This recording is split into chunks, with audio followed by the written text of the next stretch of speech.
Cordial saludo, estimados compañeros y tutora. Mi nombre es Daniel Sánchez Ledmes y a continuación voy a realizar la sustentación de la tarea 5, Vigilancia epidemiológica y la aplicación de la epidemiología ambiental.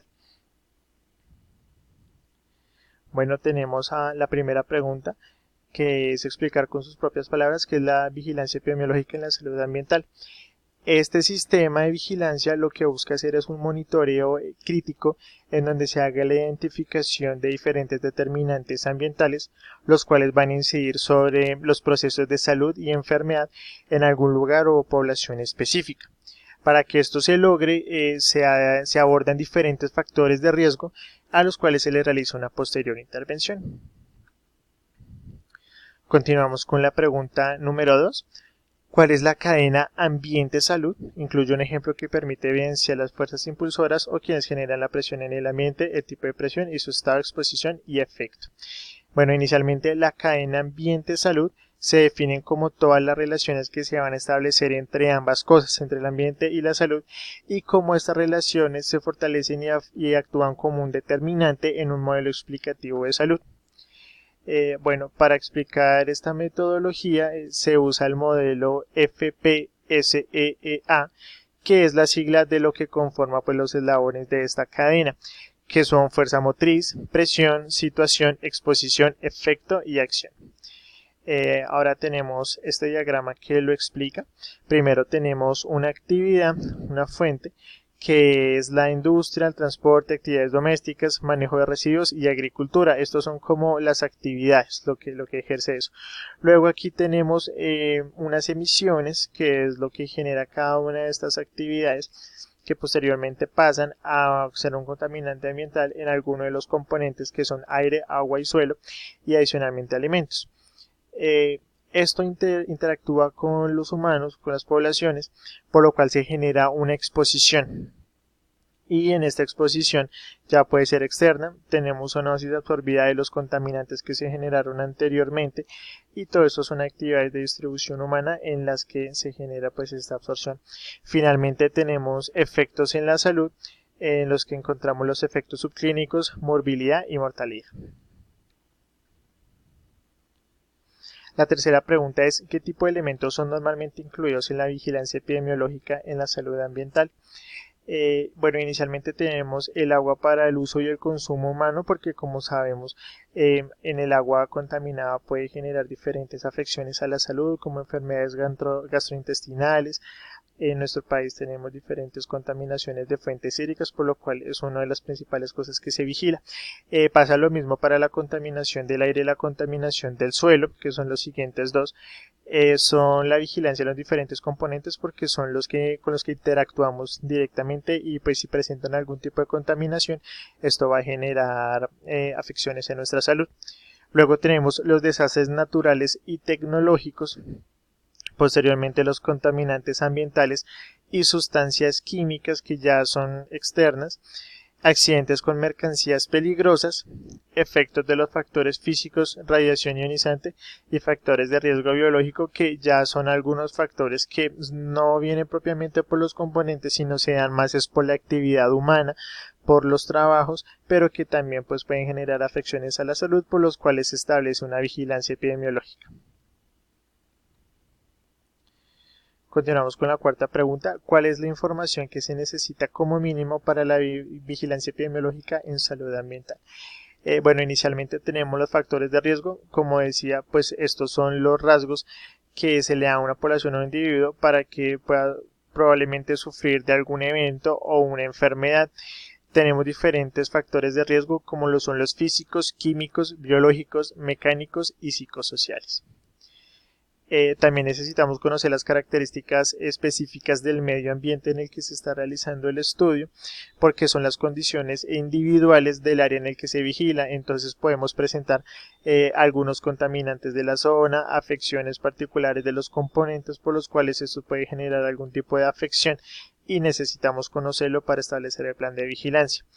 Las personas expuestas es la delimitación de los individuos que podrían llegar a sufrir como el evento del acontecimiento, y los efectos adversos para la salud, que es que se puede producir a partir de las condiciones y los factores de riesgo que determinamos anteriormente. Con este conglomerado de cosas podemos establecer el plan de vigilancia epidemiológica. Quinto, ¿cuál es el procedimiento de vigilancia en salud ambiental? Enumere uno a uno las acciones principales. Bueno, inicialmente empezamos con la recolección de datos, es la verificación de información y todo lo que tenemos para establecer el procedimiento de vigilancia. Una vez que recogemos estos datos, pasamos a hacer el procesamiento de los mismos y la organización de lo que encontramos y recopilamos. Luego tenemos el desarrollo de indicadores, que es para verificar cómo vamos a hacer el tratamiento de estos datos y cómo podemos empezar a hacer la vigilancia. Tenemos el análisis e interpretación de datos, que es como ya todo el análisis estadístico desde el punto de vista de salud ambiental de todos los datos que recogimos anteriormente. A partir de esto ya vamos a tener unos resultados, por lo cual establecemos el paso 5, que es sugerir medidas de control. Estas medidas de control pues se establecen para poder limitar como el evento, el suceso que está ocurriendo epidemiológicamente. Vamos a hacer la promoción de las acciones de control, que es una divulgación y la ejecución de las mismas. Y luego vamos a evaluar la eficacia y la eficiencia de las acciones que promovimos mediante el desarrollo de los indicadores que mencionamos anteriormente. Una vez que tenemos esta evaluación, hacemos el despliegue de la información para identificar si efectivamente fueron funcionales o no dichas medidas. Esto se despliega en la población que se esté trabajando, y finalmente tenemos acciones educativas, que es para realizar el control de las mismas. Si efectivamente funcionaron, pues entonces para que éstas se mantengan, o si no funcionaron, para que podamos empezar a hacer unas nuevas. Tenemos el número 6, enumere como mínimo un ejemplo de vigilancia de salud ambiental por desastres naturales. Bueno, acá presentamos varios ejemplos, que son los terremotos, vientos, maremotos, inundaciones, aludes y volcanes, y en este diagrama podemos evidenciar pues cuáles son como los efectos que se generan. Tenemos muertes, lesiones graves, riesgos de enfermedades, daños establecidos. Esto es como los efectos que se puede generar a partir de este riesgo. Pero entonces, para que nosotros podamos tratar epidemiológicamente estos riesgos, tenemos tres pasos principales. El primero es la reducción del riesgo, que es hacer la implementación de acciones de prevención, mitigación y preparación. Es decir, antes que pase el evento, tenemos que realizar este tipo de acciones. Luego tenemos el segundo, que es el manejo de desastres, que es dar la respuesta al evento que está sucediendo en ese momento. Por ejemplo, tenemos los terremotos.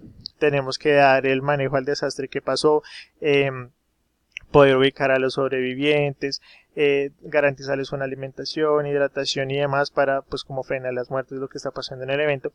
Y finalmente tenemos el último paso, que es el de recuperación, que es la rehabilitación de las personas, saneamiento y la reconstrucción de las estructuras. Bueno, tenemos el paso 7, ¿cuáles son los 10 principales factores de riesgo ambiental en Colombia? Tenemos contaminación de agua por vertimientos. Como le decíamos, hay algunos vertimientos que se realizan aguas arriba de captaciones, por lo cual las poblaciones cuando toman el agua pues ya viene contaminada.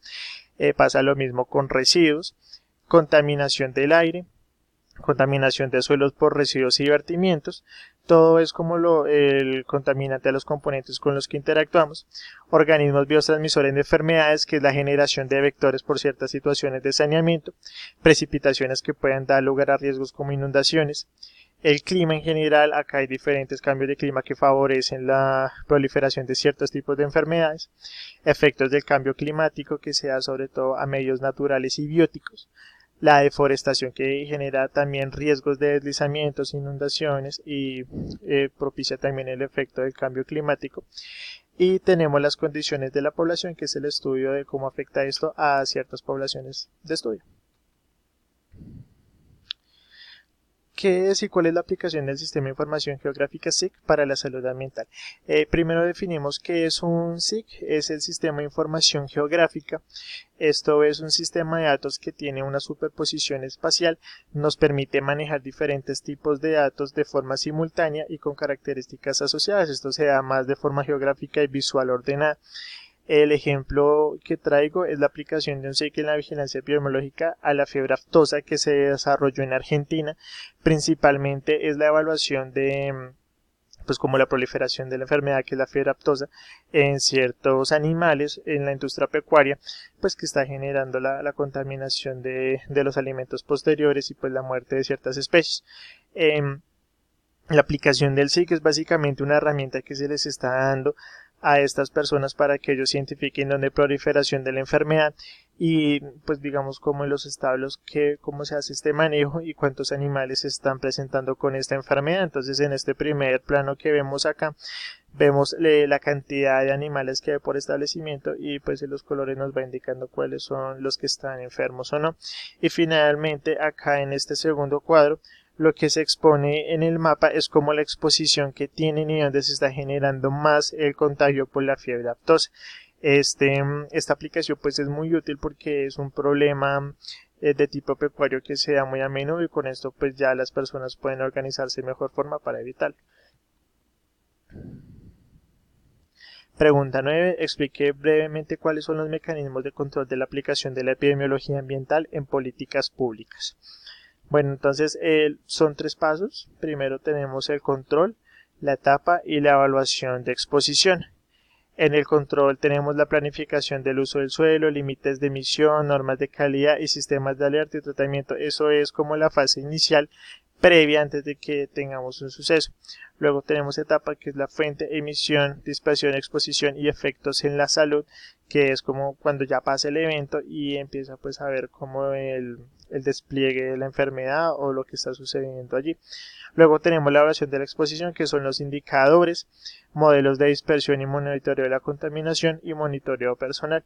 Todo esto es cuando ya pasó el evento, estamos haciendo como el control de la exposición y evaluando qué es lo que se encontró para posteriormente presentar los planes de vigilancia epidemiológica para futuros eventos.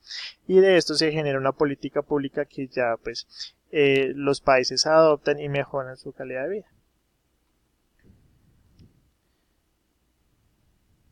Bueno, y finalmente tenemos la pregunta 10, ¿cuál sería la aplicación de la epidemiología ambiental en contaminación atmosférica y cuáles serían los elementos de enfoque para construir una política ambiental basada en la salud pública? Bueno, la contaminación atmosférica se da sobre todo por emisiones de gases, entonces en este cuadro lo podemos evidenciar mejor. Tenemos la fuente de contaminación.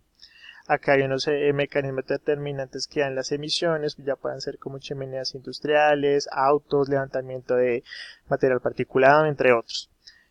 Luego tenemos el indicador en aire ambiente exterior y el mecanismo de los patrones de actividad temporal, que es cuando hay unos tipos de mediciones en los que se van viendo los contaminantes en el aire a nivel inmediato que indican cuando hay estos cambios.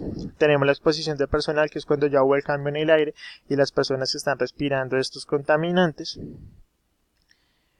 Dosis en órgano blanco, que es cuando ya la dosis empieza a afectarnos en la salud, y la respuesta en la salud humana, cuando tenemos mecanismos de daño de reparación, es cuando ya los contaminantes nos afectan generándonos algún tipo de enfermedad. Bueno, estas fueron las preguntas. A continuación les voy a mostrar las referencias que usé. Esta es mi bibliografía.